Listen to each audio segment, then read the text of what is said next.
পরশুদিন আমাকে জসিম ভাই, উনি বহুতলা কলোনিতে একটা বাসায় থাকে, সরকারিভাবে বাসাটা বরাদ্দ পেয়েছে হয়তো। উনি ওখানে বসবাস করে এবং সিডি আবাসিক এলাকায় ইনকাম ট্যাক্স অফিসে উনি চাকরিরত অবস্থায় আছেন।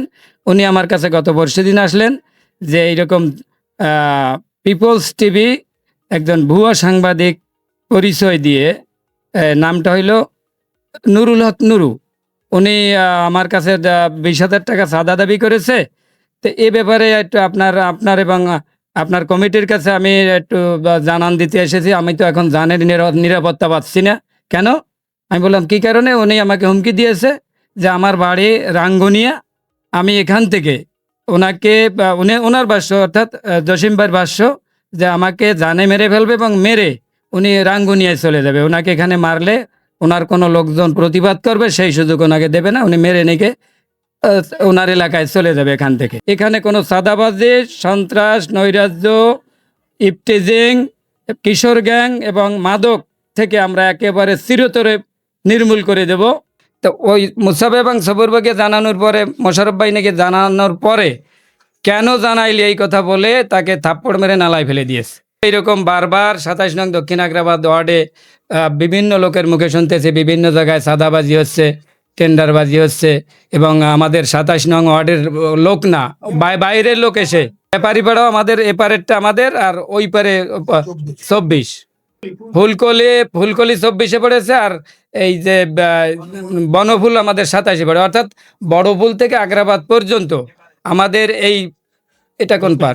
দক্ষিণ পাশে। এটা আমার 27 নং ওয়ার্ডের। এই ব্যাপারে একেবারে আমাদের কমিটির পুরো কমিটি নিয়ে 3-4টে বৈঠক করেছে। আমি অনেকের কাছে শুনেছি ওইখানে বাস রাখে, সেখান থেকে চাঁদা কালেকশন করে, এবং ওই যে কভার ভ্যান মা ও শিশু হাসপাতালের অপোজিটে, যেটা লেবার অফিসের অপোজিটে, ওখান থেকে কভার ভ্যান রাখে এবং ওখানে টাকা পায়। তারপরে আমাদের মা ও শিশু হাসপাতালের অপোজিটে সিডিএ ঢোকার মুখে যেটা সিএনবি কলোনি, ওখান থেকে বাস থেকে টাকা নেয়। এই অনেক কথা শুনেছি। দোকানদাররা তখন দোকানে গিয়েছে যে আপনাদের কাছ থেকে কেউ চাঁদা নেয় কিনা এবং চাঁদা চাইছে কিনা, ওরা তখন স্বীকার করে নেই। পক্ষান্তরে জানা গেল যে এখন কিছু টাকা পয়সা হয়তো ওই যে মার্কেট ভেঙে দেওয়ার পরে কিছু টাকা পয়সা তোলা হচ্ছে, সেটা প্রশাসনকে দিচ্ছে কিনা আমি আরও ভালোভাবে জেনে নিচ্ছি। যদি প্রশাসনের কোনো লোক এখানে হস্তক্ষেপ করে অথবা টাকা চেয়ে থাকে, সেটা আমি ডবলমোরিং থানায় গিয়ে ওসি সাহেবের, সম্মানিত ওসি সাহেবের সাথে বসবো, এসি সাহেবের সাথে বসবো। ওনারা যদি সমাধান দিতে না পারে তাহলে পুলিশ কমিশনার মহোদয়ের কাছে যাব, ওখানে গিয়ে আমরা ওনাকেও ব্যাপারটা বলবো। আর এলাকার লোকজনের যারা আছে সবার কাছে আবারও জানবো পুনরায় যে এখানে কোনো চাঁদাবাজ, সন্ত্রাস, নৈরাজ্য, ইফটিজিং এবং কিশোর গ্যাং, মাদক কোনো কিছু এখানে চলবে না। 27 নং দক্ষিণ আগ্রাবাদ জিরো টলারেন্সে থাকতে হবে। HM Expert B500 CWR স্বাধীনতার সুবর্ণ জয়ন্তীতে নতুন বাংলাদেশ গড়ার প্রত্যয়।